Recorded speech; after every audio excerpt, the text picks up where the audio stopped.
Ça m'a logé belé surtout. Mais pas parole, c'est déjà comme ça fait rigoler à la musique à Congo, c'est quelque chose qui est normal. Parce qu'il n'y a pas un artiste comme lui. Il n'y a pas un artiste comme lui. Comme Ferré. Oui, un artiste est tellement talentueux. Il est multidimensionnel. Il a une panoplie, il y a une voix dans la carte. Non, déjà pas parole, c'est quelqu'un qui est habitué à mon insulte. Donc quand il a changé sa position, ça pour insulter. Il a pour menacer par rapport à comprendre que j'étais dans l'erreur. Parce que au début quand on m'a banni, position. Non, je ne pense pas que présence à Kofi Olomide dans la dynastie, ils ont appris déstabiliser Baning et déstabiliser Nessinan. Apparemment, on est battu on est association pour ça, association pour Kokitara, tam soit gaz, tam soit de Komoro, azu disque d'or, Fali, poupa. Voilà, il t'a ben les chats par son nom. Déjà, Kofi est plus grand que Fali. Souvent, qui ça Fali Sunani. Vous comprenez? La grande personnalité, non seulement il y a Congo, il y a Afrique, il y a un monde respectable.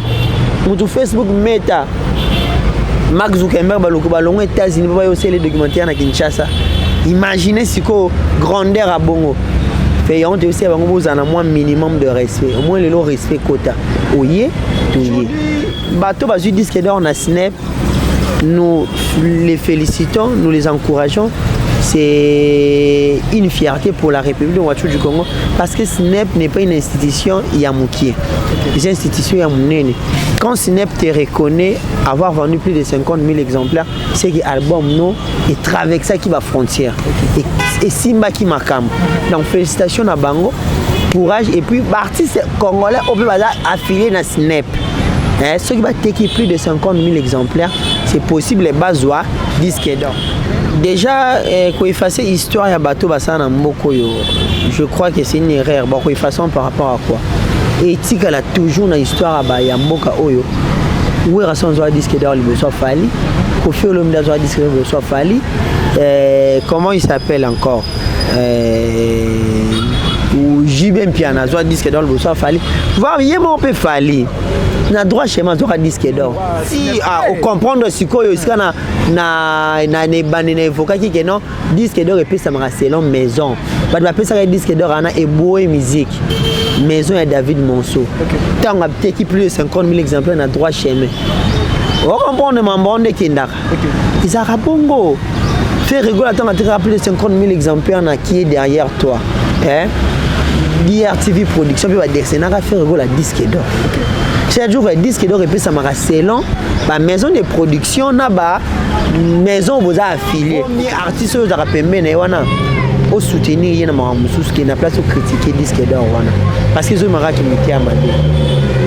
Aujourd'hui, le Congo est fier. Il y a banana ya mboka bossa fierté les bandes telles que va faire rigoler vous allez pendant longtemps parmi les 10 premiers na Amazon oh ils ont l'album logo la renaissance il y a Beyoncé Bima qui me fait goûter premier bosso nango. L'album logo ba multitude de Stromae Bima qui fait goûter le bosso nango.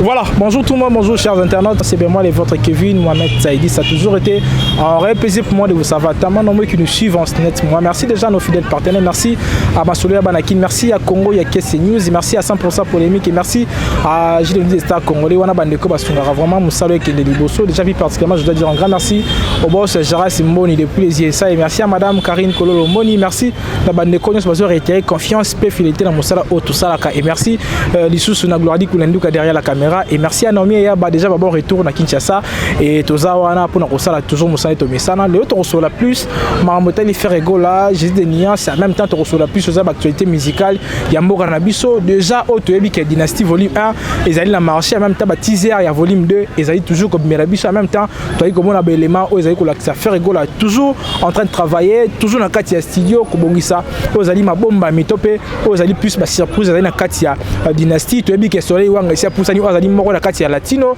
toyokaki pe déjà zaki probabilité zaki bande kolokolo ba Egyptian ba rejoindre le projet mais déjà tokosola pe zali une grande surprise ezali Kofi Olomide l'ambassadeur de la culture congolaise au Ferrego la gestion niasi yemoko a annoncé yango na monoko na ezali kambo PS yango parce que ezali toujours kotombo la kita ekolo na biso et en même temps pona kotombo la culture ya mboka na biso tokosola pe o ezali démission ya Aya Vita o azaki ex manager to babongo azali pour l'instant ex manager ya Ferregola azaki wana na management américain vraiment que kosola na artiste ko évoluer na artiste mais déjà par rapport à contrat marambo esuki na nzela et manager saki na ngamu na ye artiste pas tikali pour na retravailler pour na continuer ba projet azali toujours envie pour na ko CPS bandeko balingaka ye mais quand même to kosola ba soji ba sisi wana nyonso na moko ya ba pandisango surtout que azali moko déjà ba collègue to kosola na yango et to kosola plus marambo tali Ferregola to annoncer yango awa déjà je suis avec Tariq Ngangu de to kosola pena masolo yango et na monoposer pena parole mingi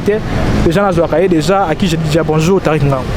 Bonjour Kevin Mohamed, bonjour également à tous les abonnés disséminés à travers le monde entier. Nous vous disons vraiment bonjour, bonsoir, ça dépend de l'ère à laquelle vous allez nous suivre. Je suis là avec Kevin Mohamed, tout solo là. Tout bête solo et actualité, ça la bien. Là, je dis un grand merci à Alain Kembe, la garçon des disques Papa Nanine depuis Paris, Babi, Dynastie Volume D, Nanzemba Freddy Matete, Libangi Kouil, Wamboula, plein de bonnes choses à toi mon vieux. Également à Yaremin Domba, Sinarati à Paris, également à Naomi La Perle. Rare, plein de bonnes choses à vous tous. Génique Mba, les papas na Ibertina. Prompt rétablissement à toi, mon vieux Nzambe Azana Batela. Gilles Tamba, l'ambassadeur, le revendeur. Je suis avec Kevin Mohamed Solo, la Tobetali Solo, et vous savez bien. Voilà, Taringa Mouto, mais comme moi, je suis solo, je suis le bio, mais avant tout, tu as peine à vivre à Sige, bon, il a une santé, activité au Kenya. Ouais, santé normale, Dieu fait grâce vraiment Nzamba Zobatela. À chaque instant, tu remercies toujours Nzambe parce que Nangonga, oui, Bélé, on a besoin intensifs, on a salle d'urgence, Bélé, on a ba morgue, mais biso l'essentiel, on est en vie, tu as transport, tu commis sur les liens, au salle émission vraiment. Nzamba Zobatela, maman, sur tes qui est vraiment très très bien. Voilà, maman est très très bien, mais tu as si qu'on a maman avec Cambo, ils ont plus sujet de redécortiquer. Ah ouais, déjà, Ferrego là, tu as volume 1, bazo consommer en gros, surtout que bazo tika ngo penza espace té, bazo somba, en même temps bazo yo kango pe, et aussi la plaisir à trop. Mais déjà volume 2, tout le monde a qui baptisé, tout le monde a qui Ferrego là na Katia studio, mais tout le monde a qui Ferrego là na pas parole, tu as vu que pas parole, c'est vrai Saint Thomas, mais quand même pas parole, ça comme qu'on dit ma Ferrego là. Mais habité bazo ta convaincre un des gens coulisses, bon ben que moi na mai box ça va dossier, on a to yemo ka na yé que non, ba kanga masuna Ferrego. Non, la vérité, va convaincre, bato aussi on convaincre, c'est la vérité ni me salite. Ah, ni mamaram, tu vois.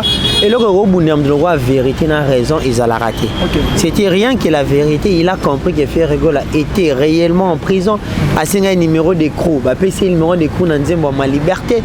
Il est allé vérifier, pas greffier, tout, surtout. En tant qu'un journaliste d'investigation, à ça qui nous s'en est malade. C'est tout à fait normal. Un journaliste a un doute sur une information qui semblerait être floue. Okay. Les journalistes avaient totalement raison de faire son boulot. À ça, Moussa n'a été en Monique Moussa n'a eu. Et ça l'a mis à mener l'investigation. On a bien remarqué que non, l'artiste était bel et bien en prison. Okay. Et tant que professionnel, abuki mapeka akwesi ba arme yango moni wa mabongo donc to bengeti pour pas convaincre non pas parole tiana c'est non c'est la vérité et puis la raison de salut que attend que un humain mu doit raisonner ndo moni amemi ba résultat wana surtout ya kimia ya esengo lobe to moni na studio na faire rigola c'est une très bonne chose parce que pas parole ça met ça en live tara faire à tourner les live oui les live donc ça qui plaisir na bi que ba abonné à Congo 10 chaîne ils étaient tellement contents ya rejoindre faire rigoler les padres Jésus de Nias papa Hervé na live na chaîne na bango imaginez ce qu'on fait rigoler na live na chaîne na yo donc je suis sûr et certain que pas parole c'est na jour wana makambo tonda ki au saranate vraiment mais quand même bandigo belé pe internet c'est belé bazo critiquement pas parole c'est pas moi manquer par rapport ya ndenge ba propos na ezaki biboso to on fait rigoler zaki incarcéré ti abimi na ndenge a changé là apparemment on a eu plus pression côté ba golo apo tant ba ko ça investigation ba golo ba ko se peine penalty zo ba site ya ndenge nyoso non déjà pas parole c'est moi mi bengara abi c'est quelqu'un qui est habitué na mon ba insulte on a fait les lobby aux arana na position na donc quand il a changé sa position ça pour na ba insulte ils avaient pour na ba menace c'était ça par rapport on est à comprendre que j'étais dans l'erreur parce que au début quand on m'a mangé bani ba finge azaleka na position na c'est ça azaleka na position na bi atabo mati bo kiti afinga yemo tazaki so fingi pa ça la mesure de rétorsion c'est à répliquer mais aujourd'hui achena c'est pourquoi bien non la raison et puis la vérité yebana qui déjà donc rien à dire dans atikalo zo pression te atikape et tokalo bene mupandi te lo monter dans ça quand na lika ki au début awa raison na vérité ne salike a changé maloba bon mais pour ya pas parole c'est le peut changer ya pas parole ça est ma monde qui jale le lobby na lève moi qui jale le na kati moi comme ça faire voilà ça m'a loger belé mais pas parole c'est déjà comme ça fait rigola na ninga musique à Congo c'est quelque chose qui est normal parce que il y a pas un artiste comme lui il y a pas un artiste comme lui oui un artiste est tellement talentueux anga benga ki multidimensionnel ana ba panoplie ya ba voix na kati na yi c'est-à-dire sa voix son talent qui est moronde bongo en plus il est humble à solana ba linga ki na ninga solo faire ba linga ki na ninga ya vrai bon muzuba ko lingo parce qu'on a un succès tant succès si ba kimio so faire ba linga ki parce que aza faire papa Hervé motema monene au moins bena ba journaliste minene hein o ba sala ko mona mboko ayebe na conférence de presse à faire gola ju pour la faire à scène à lati quand ça lati ngo parce que faire un peu c'est bon bien pour ça qui jalé c'est parce qu'il aime faire gola des vrais tout le monde ba ndona mtu ba isho ko na kata mtu rabenda atenze mo faire dans tout enthousiasme on se fait là yemba bi gauloise ba pesa qui est bon non c'est-à-dire faire rigoler ça ba tout ba linaka ya vrai c'est-à-dire ba pas parole tombe au coup ça fait rigoler bon et ça qui jalé loté et ça parce que ba linaka ya solo bon comprendre parce que c'est un artiste qui a été combattu na niveau n'a pas par exemple le mot arabe ba te beli ba bima ba combattre faire yo mo mituni na question bi oh mais on combat faire pour asalio nini yo na relation te ba bima belé pour ne pas citer les noms tout on a bané ko tina mamo ko finga bo que nous savons tant ba comprendre tant armée numérique est ba révolutionnaire le ba gouv les gaulois hein mais ici ibula ba carito yeto ko recadrer bateau que ce n'est pas un artiste et il y a Ranjan Mouké c'est un artiste de grande renommée il faut un minimum de respect ata bocha maximum te mais bocha moins minimum parce que muto président Guinée bengara et annonce ya ka fait sa mariage à Robert moto ba gesi à Samagé ba bengara ko bet bato ba yembe o sanzi que ba grande personnalité non seulement ya Congo ya Afrique na monde ba respectacle moto Facebook Meta Mark Zuckerberg ba loko ba longo États-Unis ba yo les documentaires na Kinshasa imaginez si ko grandeur à Bongo payant aussi à Bongo za na moins minimum de respect au moins le respect quota oye toye. Voilà, tout sur la psycho marmotali volume 2 il y a dynastie parce que volume 1 jusqu'à là bande basé au sombango mais bon avant tout le volume 2 tout est maintenant on a volume 1 parce que bande basé au sombango du jour au lendemain mais to boité ils allaient au sombango basé au tekama déjà en ligne mais tout le dans likambu ba certification ba disque d'or en haut parce que déjà marambango belé tout le monde nango faire égale du côté Amazon azote ka moi mingi est-ce qu'il y a une probabilité faire égale la paix azala tam sous certifié na disque d'or. Est-ce que na Amazon peut moins certification peut ça là? Bon, en fait, disque d'or et peut ça na ba manière rebelle. OK. Je prends un exemple qui est il y a des disques d'or que tu connaîtras na Congo. Ça a été des disques d'or donnés par les producteurs. Je prends l'exemple du disque d'or, il a fait de l'amour. J.B. Piana. Hein? Mais c'est Simon Simon, le meilleur producteur, a tiré album dans le marché. Selon vente, il a mis plus de 50 000 exemplaires dans la maison. Plus de 50 000. Voilà. Automatiquement, il a décerné le disque d'or à JB. Werrason également, je crois Jean-Pierre Salle, JPS Production. A tiré Werrason dans le marché avec l'album Solo la bien ou Solo la bien. Solo la bien. Avec plus de 50 000 cassettes vendues à l'époque. Donc automatiquement la maison doit offrir disque d'or et pas à Werrason. Roland dernier disque d'or et Kenda. Faire le hasard produit par Sony Music. Sony Music par ma vente au faire Golazo Sala. Ce qui a plus de 50 000 à décerner pour disque d'or et pas à faire rigoler. On en a pas à Sony Music. On en a pas à Sony Music. Mais il y a également d'une manière générale. Oh, bah bien à Snap. Snap est la société nationale des photographes pas blanc moi bongo et l'année là mamuka ya ba disque. Hein? Bango be bazala manière na bango basara nini ba décernera disque d'or ceux qui osa affiliés na bango. OK. Pas de moussouba ba comprendre. Certaines personnes ne sont pas affiliées na Snap. Mais qui plus de 50 000 Snap on peut ces disques d'or parce que nini aza affilié kunate. Donc aujourd'hui bateau ba du disque d'or na Snap. Nous les félicitons, nous les encourageons. C'est une fierté pour la République de Ouattara du Congo parce que SNEP n'est pas une institution yamoukier. C'est une institution yamounene. Quand SNEP te reconnaît avoir vendu plus de 50 000 exemplaires, c'est que l'album non est traversé qui va frontière et Simba qui m'accame. Donc félicitations à Bango, courage et puis artiste congolais on peut affilier à SNEP. Ceux qui vont take plus de 50 000 exemplaires, c'est possible les basois disque d'or. Maintenant, revenons sur ta question pour dire que si Dynasty peut également être décerné disque d'or, pourquoi pas? Il y a le vente, il y a Amazon, il y a iTunes, il y a Apple Music, il y a Boomplay, tout va s'enregistrer. Mais éviter ce qui n'est pas ça à comptage en au cas où il dépasse 50 000 exemplaires, c'est tout à fait normal, l'artiste peut avoir les disques d'or. Mais déjà dans la maison de disques au Tanguy, est-ce que ça peut affiler la Snap? Non, vraiment, je dois me documenter. Je suis journaliste et j'ai étudié ça. Et je peux pas venir à la télé dire maman non maîtriser. Fona Kenina, c'est documenté. Est-ce que si tout c'est, mais ce que je sais, c'est que la maison va travailler en collaboration na Snap. Parce que bon, on va faire ça Snap ba chiffre.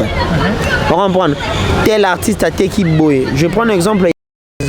Ferregola a été premier sur Amazon pendant au moins 4 mois. Okay. Et premier pendant au moins 4 mois, mais parmi les 10 premiers pendant au moins 4 mois.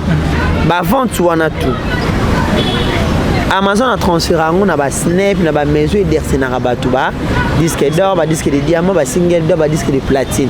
C'est à travers ba maison on a des bon ça ba comptage là ba que non, cet album mérite d'être décerné disque d'or dans Dynasty. Les ventes dans les aucun. Dans les ventes il y a volume 2 et quoi parce que vente à volume 2 volume 2 et 1 ils a vente moko. Voilà, c'est probable l'artiste a décerné disque d'or dans Dynasty.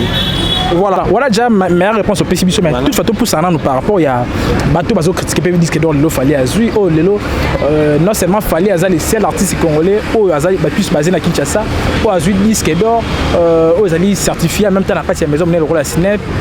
Déjà ba critique on apparemment on dirait du côté pays ba tafali on dirait ba effacer histoire ba violence ba sali ba tunyo so ba sali na histoire ya mboka oh mais en même temps bateau bazo critiquer on est-ce que bazana région au critiquer disque d'or azui après 5 ans à quelques mois. Déjà, quand il faisait histoire à bateau basana mboko yo, je crois que c'est une erreur. Bon, façon par rapport à quoi? Et Tika a toujours une histoire à Baya mboka oyo. Où est raison de disque d'or le besoin fali? Kofi Olomide doit disque d'or le besoin fali. Comment il s'appelle encore? Ou JB Piana doit disque d'or le besoin fali. Voir yé mon peu fali. Na droit chez moi doit disque d'or. Mais on est à maison monnaie n'aura si au comprendre si quoi aussi na évoqué que non disque d'or et puis ça m'a selon maison. Pas de m'appeler ça disque d'or ana et boy musique. Maison et David Monceau. Tant on a peut-être plus de 50 000 exemplaires na droit chemin. On comprend de Mambonde Kindaka. Ils a rabongo. Fais rigoler tant à plus de 50 000 exemplaires na qui est derrière toi. Hein? DRTV Production puis va dire c'est n'a fait rigoler la disque d'or. Chaque jour, il disque d'or et puis ça m'a selon la maison de production, là-bas, maison vous a affilié. Ce n'est pas ça le cas, je peux dire, on est une équipe nationale. La maison, on est un club. Ce n'est pas une équipe nationale, on est moins les colons là-bas. Mais l'essentiel, les a au TK qui 50 000 exemplaires. Donc, comme je disais, il faut faire histoire. Parce que l'histoire, elle est têtue, on n'échange jamais l'histoire. L'histoire est Tikalanga notre tanga qui est de l'embouchure du fleuve Congo a été découvert par Diego Cao. Bana tout bakoya baoye bake Diego Cao. La RDC a été indépendante en 1960. Si attends tu reviens à 3000 bano baoya baoye bake on était les indépendants en 1960. Donc histoire va yo changer yango que c'est un point bateau bazo critiquer disque d'or il y a Fally Ipupa. Je crois que nous sommes dans une république démocratique du Congo. Là où il y a la liberté d'expression et puis la liberté d'opinion. Chacun est libre de dire ce qu'il veut. Mais, Ngaïn et vous allez regrettable comme un fils digne Yambo Nabiso le rôle à Fally Ipupa, où il a représenté valablement Mboka Nabiso du Banda. A vu disque d'or dans la maison, le rôle à Snap, va critiquer. Tamson a ta mauvaise foi. Tamson a ta mauvaise foi. Parce que lobby peut faire rigoler aux disques d'or. Bato peut pas critiquer ta mauvaise foi. Lobby peut tout le monde a scellé, tout le monde a hérité, tout le monde a fabriqué.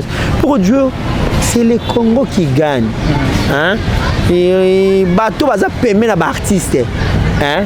On va critiquer les disques d'or. Je crois que ce n'est pas le moment. Ils avaient un gonga au sabbat maramouate. Vaut mieux artistes aux permettre au soutenir yena maramoussous qui n'a place au critiquer disque d'or. Parce qu'ils ont marqué qui à Madé.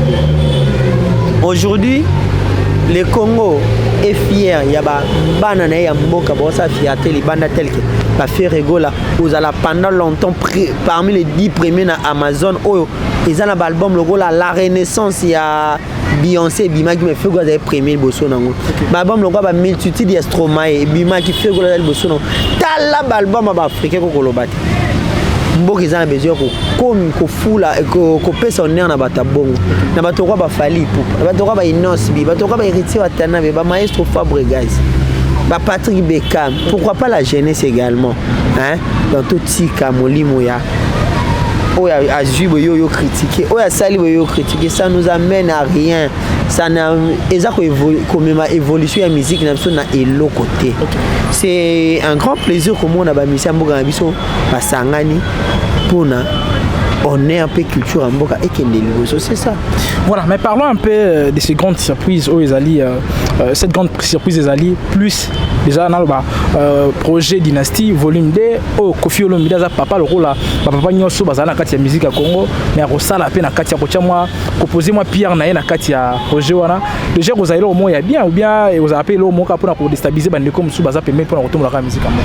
Non, je ne pense pas que présence à Kofi Olomide na Dynastie ils ont appris déstabiliser baninga déstabiliser Nesinan. Apparemment les bad bobé on est association mo bosala association pour na kokitaka tam so gaz ya tam so de Komoro azu disque d'or to be pour Fally Ipupa. Voilà, il tanga benda les chats par son nom. Déjà Kofi il est plus grand que Fally. Souvent qui ça Fally Sunani. Vous comprenez? Kofi Olomide il est plus grand que Fally. C'est lui qui a fabriqué Fally ne baba lamba fait le roi foufou. C'est lui qui a fait que Fally azala ou azalelo. Donc ayo sangana fait quoi qui t'a Fally par rapport à Nin. C'est juste pour que culture ya mboka na biso sani et tombwama ekendeli kolo. Déjà comme on a présence ya Kofi. Moni ba debele ba comprendre la dynastie. Dynastie c'est l'histoire ya vie à faire rigoler. Quand je parle de l'histoire de sa vie, c'est-à-dire il a raconté toute sa vie au cours de cet album Dynastie. Je vais vous expliquer. Il a intéressé Papa Malange. Oyemba Testament, Pandegona Gogaboule. Nakata Dynasty. Malange c'est ok jazz bana ok. C'est-à-dire du franco et de Lutumba Nakati. Ferregola il a chanté avec Lutumba. Odi kayembe na bona telengana nandimili wae oyo lukeli ngai iza Nakati. Emeli alias Ali Mbonda Bazali Wenge Ferregola Tchibon Nakata Dynasty. Histoire à Ferregola comme étant le tout dernier musicien à être recruté par les grands Wenge. Oto benga qui le dernier fils. Oh le loto tiki la ngomwa na suka héritier Watanabe. On va comprendre. Wenge Zanakati. De l'autre côté Tomoni Soleil Wang qui représente également la participation, le passage de Ferregola na quartier latin. Pourquoi pas Yemoro Kofi Olomide au Wapi Azanakati ya projet. Et puis il y a ses amis à Maison Mère. Là où tu vois Yeba Ferré au Yazalelo, c'est grâce à Maison Mère. Il y a Wenge, il y a Wera Son. Lelo yo, c'est un grand plaisir pour Wera comme on a fait Regola aux anaba niveau. Donc Dynasty c'est toute une histoire il y a vie à faire Regola. Donc présence à Kofi et Zanate pour être dérangé. L'artiste était au contraire c'est pour pousser la musique congolaise et que c'est la légende mais c'est l'ambassadeur. Imaginez ce que la bilingue tu as insecticide tu as Cobectox tu as Dynasty qui va faire Kofi pas comme on appelle Cindy les terres makambo seni et panzani na Cindy sous la Dynasty na lobby wana zangam ouais ya lobby son Kofi comme on appelle Cindy fait rigoler la grand chanteur Cindy les grandes chanteuses Sangani plus Kofi Olomide c'est du poison. Donc pour dire que fait rigoler la histoire a vu au cours de cet album Dynasty pour que ça ait chance pour faire essayer le moi Mokonza Mboka et Mokonza Mboka déjà télé mais ça bien quoi. Voilà mais quand même toi mais comme moi qui reçoit déjà aux ali plus d'émissions à Invita auto plus azali mon quoi managers de l'eau il y a mon nene pe Mboka na biso parce que aussi ma mission rôle à faire rigoler c'est pas facile il y a retambola na ina aux a plus carrière musicale na ma to yebi peu plus rôle à Invita à jouer qui tant faire rôle à incarcéré baza parmi bandeko ba jouer qui pena maman na rôle aux a pour na bomba pena dossier à faire rigoler et à la penza dévoiler na place publique pena mais quand même to solo là nous aux ali plus d'émission na est-ce que d'émission na ali par rapport il y a aux ali communiquer staff il a faire rigoler pesa gibiso to pesa na bomba monsieur za na kati par rapport il y a moi ba propos à Invita zo potenir na ba story na déjà on ne peut que rester sur les informations qui sont officielles. OK. Les informations officielles c'est que Invita est arrivé na fin à contrat naie où il s'allait qu'il va renouveler les souhaits c'est ce qui fait les départs il y a Invita c'est les communiqués officiels mais départ et d'autres tout le monde invite à travers la story naie de à poster un message peut-être de à comment dire na souka ya contrat naie na ba contrainte ça coûte na pendant musala naie yango ça a été va renouveler mais ce qui est important ils se sont séparés à l'amiable ou à qui n'a ninga kanda tout parce qu'il n'a ninga kanda timamisa bien donc rien de grave na mon yuana tout le monde va Lionel Messi toute sa vie a passé en Barcelone mais à Cabana Barcelone ils ont mon monde business ils à la bongo bon mais Cristiano Ronaldo Cabana ba Manchester écoute na Real comment on est né Real aujourd'hui ça reste une réalité vous voyez donc pour dire que makambu nyonso tozoleka autour ya faire rigoler c'est son mambo za kanango normalement dans monde ba star comme tu disais na ba story ya vraiment je ne veux pas entrer dans ba story parce que c'est ça yem da ba notre travail na kati na royo contredire yete mambo no mona kunanga na yebite. Donc on peut dire que courage à Aïe et puis courage à faire rigoler. Merci beaucoup à Aïe Invita pour tout ce qu'elle a fait pour l'artiste. C'est grâce à elle que Facebook Meta a été venu faire la publicité ici et les documentaires ici pour l'artiste. C'est grâce à elle également que Faire Rigoler a pu signer des grands contrats dans la grosse boîte comme Sony Music. Donc elle a vraiment managé bon vent à elle et puis bon vent à Faire Rigoler. Dynasty volume de toujours. Voilà, mais quand même, toi, mais quand on a l'entourage, parce qu'il y a une similarité entre Maloba a envie de tenir plus dans la story, en même temps, il y a Oroligo, il y a un Ferro, il y a incarcéré. Il y a plus mon entourage.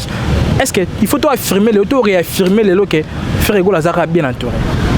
Bon, par rapport à cette question, moi, je pourrais donner un conseil à l'artiste. C'est-à-dire quoi? L'artiste est à Longola. qui master en profession. OK. Radio. Ba o baza ba master parce qu'elle va master. Ba o baza ba professionnel à musala parce qu'elle va professionnel. C'est bien, ça va nous aider. Il va aider artistes. Apparemment, on dirait le réseau caché artiste. Non, je n'ai pas dit de le réseau caché artiste, mais moi je dis ceci. Master, musala. Ça dit parce que nous avons écouté un invité qui dit les ingérences. Il a traité les inciviques. On dit un groupuscule des gens. Un groupuscule des gens. Baza ko s'ingérer dans s'imposer, ko s'ingérer dans musala na ye. Voilà, na ba idée na ye. Déjà ce n'est pas professionnel. Groupuscule de gens, est-ce que ce sont des gens sur le plan professionnel ou bien ce sont des gens sur le plan des affinités personnelles? Okay. C'est question mark entre parents et point d'interrogation. Tu y éviter ce qui est opposition sur le plan professionnel ou bien opposition sur le plan des affinités familiales ou bien personnelles et artistes. Donc, comme je venais de dire ici, il y a une distinction entre les amis et la profession et que ça l'a bien. Voilà, mais Lelo faire égale à autre et actuellement jusque là on a trouvé manager mais ce qui yo pour non seulement que la plus Mahmoud que la awa akabula vous avez ba master ba master vous allez pas dire que vous avez plus du côté ya musala ba côté ya musala mais souhait na yo to proposition na yo za ceux qui faire égale à travailler na manager ou préférer azala manager ou za profil nini déjà pour na yo. Bon, déjà, le profil d'un manager, c'est d'abord les carnets d'adresse. Un manager doit avoir un carnet d'adresse qui est tellement costaud. Okay. Costaud par rapport à quoi? À travers le manager, tu as un festival, tu as un contrat minéné. Donc, le profil général, il y a manager, c'est d'abord un carnet d'adresse et puis manager, on a connu. Parce que l'influence médiatique est joueur à peu belé sur le plan de manager. On ne peut pas citer les managers de certains artistes, mais au moins, quand on va présenter un manager, on va se dire que celui-ci, il a un manager qui est connu, qui peut influencer, voire même le public. Okay. Donc, le plus grand profil, c'est les carnets d'adresse. Donc, le manager, moi, dans carnet d'adresse, c'est fan de qui toque. Oh, beaucoup de partout, sur le basic apporte, beaucoup. C'est ça, mais il y a un manager, je me souviens qu'il a une idée bien. Maintenant, c'est deux qui tournent, mais Bobeti porte, mais pas font la vie, non? Exact, parce qu'il n'a pas un carnet d'adresse à mon aile. Donc, c'est un peu ça. Voilà, tout cas, rapidement, si vous voyez ça, un message, un mot de la fin, au gros solana. Voilà, déjà, Gauloise, restez focus sur Dynasty Volume 2. L'album arrive avec force. Quand je dis l'album arrive avec force, parce qu'il y a la participation des grands. L'album arrive avec force. Déjà, je crois bien que l'artiste fait rigoler le 5 novembre. Si tout va bien, l'artiste sera au niveau de l'Abidjan ou à présent des concerts au Bété l'Abidjan. Je crois bien que c'est le plus grand bonheur. Il y a Bagoulas, nous sommes mon sous papa Hervé sur scène. Et que ça là bien le 5 novembre. Et bien un grand merci à tout Boulingratari Kengang, journaliste en Zambie. Abonnez-vous massivement sur ma propre chaîne Yanzamé TV officielle. Et puis pour me retrouver, je suis sur Caribou Magazine Télévision et puis sur Emergence One Télévision. Pour plus de contacts, vous m'appelez au numéro plus de 143 82 143 23 76. Plus de 143 82 143 23 76. Directement Bokozouanga. Je dis un grand merci à toi Kevin de m'avoir invité sur le plateau. Il y a Congo Source TV. Également il y a mon ami Gloire qui est derrière la caméra. Et puis je souhaite bon réseau à Naomi et Yaba. Naomi et Yaba, bon retour à Kinshasa. Plein de bonnes choses à vous également. Master Moussouba qui est beau, plein de bonnes choses à vous. Bon séjour, Nabino, à niveau, il y a beau, Gouv le Gaulois, Fiston Frappe, Héritier Iboula, Moussala Malam, toujours dans le cadre de la dynastie, la promotion de proximité et ça, bien. Merci beaucoup à Gini Kemba, les papas Naïbertina, Médio Bibois, là, plein de bonnes choses à vous également, à Masoula Banapoto, Arsenal, Arsenal de belles mélodies, Clovis Semimpa, la Boa Vida, Christivi et Baba, Popon Capelé, Papa na Chris Capelé, les Babote Nabino Nyon. Un grand merci également à Gali Molima, les directeurs Nakacha Dejarka également à Chris Kunda Babi, les superviseurs na kata RTNC contrôler comme makambo ça la bien bamboki na bino nyo surtout. Merci beaucoup de m'avoir suivi. On se voit prochainement. Merci beaucoup Kevin. Voilà, c'était là Tariq Ngango, je crois, émission est Sili presque à Wajano Babongo. Et on était là, on a échangé, tout solo lui penza. Je crois émission Nenge Salamina tout aussi c'est au fini mototé.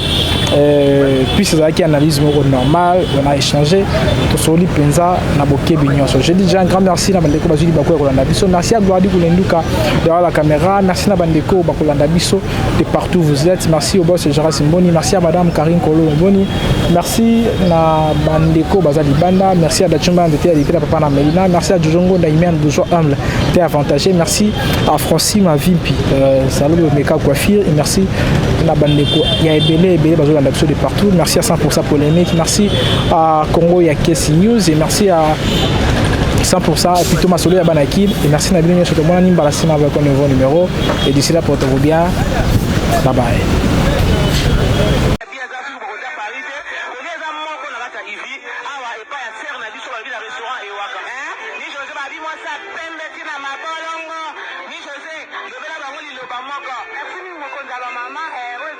La reine de Lyon, moi c'est dans le restaurant, dans ma case, au lieu qui tourne, comme la qui tourne, on a allié ma langue, on a allié ma tabac. Donc, goût, c'est, ma mère, waka, quoi, serre, et waka, na eu prix. Et puis, la qualité. La qualité. C'est pas la quantité. Ça dit que, ah, il y a un goût, on a des gens qui ridatent. On a des gens qui ridatent, dans des lemmas. Dans des lemmas, il y a goût, la chronique, la boule, la brique, on dit à le gros boulot dans ma tongue. Mais on a posé, on comprend. Donc, son la reine Michel a confirmé, donc, elle est bien, la mérite bien, la chez Waka, chez Jeannette, la sans polémique, sur au lieu de l'oignon, sans mokili, au Afrique au lila. Si vous avez envie de manger le plat africain, je vous invite à venir manger chez Maman Jeannette, Maman Waka, la femme la plus belle, la femme qui est gentille et propre, elle est très accueillante, c'est une belle femme. Ça, je vous confirme. Ah, déjà, c'est moyen, beaucoup c'est là. Ah, tout ça, il est là aussi. Et là, on est sur le Mouria, et Zali. On est pour nous, pour moi, ça, Moulou, Balanga, Mingi, pour nous. Eh, mais comment, donc, pour nous, ça, on a raté. On est pas quelle est l'épée. On connaît un mot. Donc, il y a ce Zali. Donc, on est belle, pour c'est là. Ma fille a bien fait Bazali. J'ai beaucoup de respect parce que ce restaurant est un beau restaurant où le milieu est convivial. Donc j'invite tout le monde à venir ici chez Maman Iwaka. C'est un restaurant où on boit.